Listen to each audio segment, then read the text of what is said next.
Hello, welcome to my internship proposal, Enhancing Behavioral Interventions for Student Success. The Vineland Public School District currently contracts with a well-established community leader in applied behavioral analysis. The consultants are put in place to primarily work with the special education classrooms, mainly those that are self-contained, but they can be used in the general education program as well. Then that is at the discretion of the principal. This is an invaluable service. However, like anything that is new, it has its kinks to work out. In general, the ABA begins working with students after a behavior has already become a problem, which is usually a reactive intervention. And to date, there's very little evidence of documentation and data that supports the plans that are being used. And there's no functional behavioral assessments that are provided to the teachers or the administration. Often, this results in little individualization, lower success rates due to lack of buy-in by the student, and an overall disparity in being able to accurately identify the function of the behavior or what the student is hoping to accomplish with the presenting behavior. Finally, one of the most detrimental issues is that the teachers have very little autonomy, and the ABA is generally the one that carries out the plan. Therefore, in the days that they're not present in the classroom, the plan is not truly followed through with fidelity.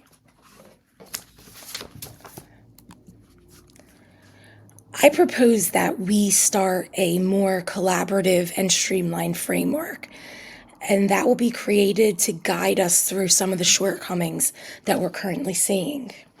First and foremost, there'll be a more concrete referral process, and this will create a direct line into our assessment phase. From there, a viable functional behavior analysis and behavior intervention plan will be created and documented. And most importantly, the teacher will be taught how to use the plan in their classroom so that it can be done whether the ABA is present or not. There will also be a monitoring phase that includes data collection. Please note that many of these goals are already being done in some capacity, but this will just create a more detailed and streamlined process. We have to think about, why does this really matter? It matters because having something more streamlined like this allows the school to have clearer and more individualized plans that can be carried out without that constant consultative support. The sustainable plans are expected to lead to improved behaviors and maintenance for students in the least restrictive environment. Most importantly, if the ABA is able to create a plan and the team is able to help the teacher implement it and sustain it, more children can actually be worked with.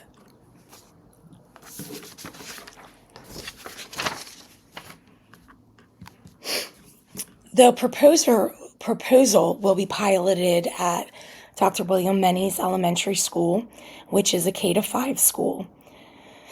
Each of the identified goals that have been created are aligned with the National Educational Leadership Preparation Standards. As you can see, the most influential are Standards 4, which addresses learning and instruction. Standard 5 also looks at community and external leadership, and Standard 7, which includes internship experience. We'll also be looking at 3, which is equity and cultural responsiveness, and Standard 6, which is operations and management of the school. You can find a much more comprehensive breakdown of these standards within the proposal, within the proposal's full narrative.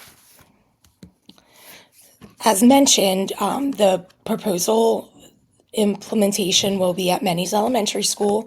It is a K-5. It is 592 students with 42 teachers, and they average 16.7 years of experience. So we have a highly seasoned staff. There's 78 special education students, and 72% of the student body is economically disadvantaged. Almost 26% have chronic absenteeism, and 41.2% of special education students are chronically absent. We know that there's a clear need because our special education students are underperforming. They're not meeting proficiency in our ELA and math scores, and they are chronically absent at pretty high rates. So having behavior plans that make school perhaps more inviting to them, makes it less stressful, and meets their needs, the individual needs that they have, would potentially create an atmosphere that they would want to be in and thrive in.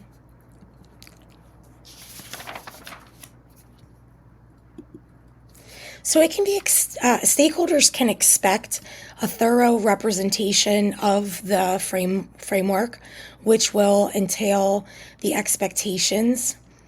The proposal will be heavy in the beginning as the team holds its kickoff, and it defines the basic underpinnings of the program.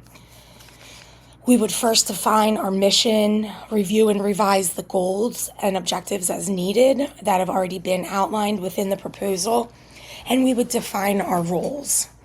This is an opportunity for the ABA, for myself, the school counselor, school social worker, child study team member, and the principal to come together to fully envelop what the intended outcomes of the intervention are and who will be responsible for each SMART goal and objective. Throughout the first 3 weeks of the program, we would be looking at the current referral process, determining the most streamlined way to implement it, and creating the form that encapsulates the information necessary to thoroughly initiate an assessment process. The goal would be to collect data for the FBA over the next 2 weeks, and then create the behavior plan, which would be kicked off by the ABA. And as a side note, too, it's important that you understand that this is the standard way of determining the function of a behavior and then determining the best way to address it. So it is within the scope of the ABA's current function under their contract and should be completed on all the students that have a behavior plan in place. The information then gleaned from the FBA allows for a more fully functional behavior intervention plan to be created. And I believe this is where our focus should be during staff training. They will truly benefit from understanding in clear ways the whys of why we need to make these changes, and the importance of how them implementing the program with fidelity is so important to them in their classroom and the overall school environment. So really showing them where we've been falling short and the benefits to them by creating and carrying out the plan. And then we would continue to support the team by using ongoing trainings, guides, collaborating on how it can be most effectively used in their classroom, and monthly or more as needed, check-ins to measure effectiveness of the plan. And again, as a side note, these are interventions that are projected, the interventions that we project would be used are common interventions.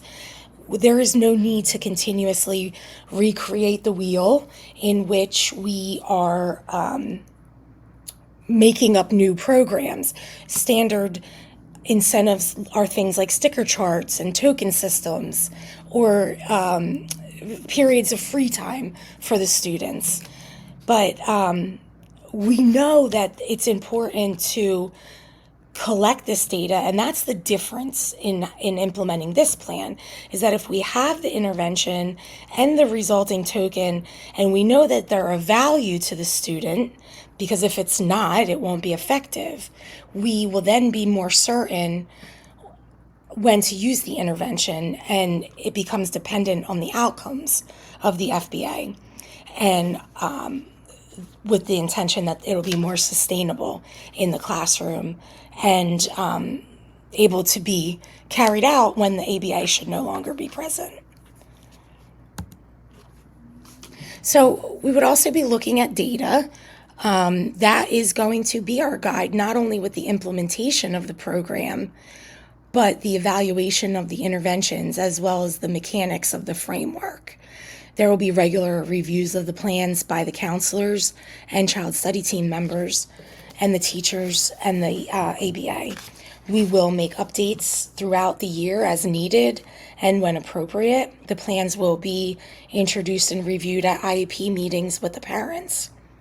And this will also give us the information that we need to determine if the implementation of the program results in the anticipated 25% reduction in overall crisis reports at the mid-year point, which is something that would have to be clearly defined prior to the inception of the program. And one of the major problems that we have run into this current school year is that we often hear that the student is not responding to the plan. However, when we look more closely into the plan, it's the same as many of the other students in the school or that particular classroom, rather than built on the student's individual needs. And that is one of our two major goals, is building a plan that's effective for the concerns that the student is faced with. And then the strategies that we implement would be based on the student's strengths and their interests and values. And that's when we know getting the input of the students and caregivers is most important. So as I wrap this up, I will anticipate that in the beginning, this will require some, a large amount of resources, things like, we would need planning and collaboration time, making up templates, utilizing training materials. We would have to implement some professional development, determining a communication plan with families, and outlining exactly how the consultant will be assisting us as we move forward. We know that planning time for meetings can be already embedded into our existing PD days, and there is some flexibility for administratively approved release time if that's necessary. There's uniform FBA and behavior intervention plans that are already available to the public that are pretty consistent across the board, as well as the data templates that can be used. So there is no need to create them all over again. So that is something of value to us. And, we can incorporate them into training guides, visuals, videos if they're necessary. And again, we'll use the data tracking to look at the data tracking tools to look at the student's progress. We can customize them however we see fit. However, we already have many of the things that we need. And then we can always turnkey professional development that goes beyond what we're already offering. So that's an opportunity for us as a resource. And finally, we'll just continue to use platforms that we're already using, like Dojo and emails and all calls to disseminate information to our school families. So thank you for your time, and that concludes my presentation.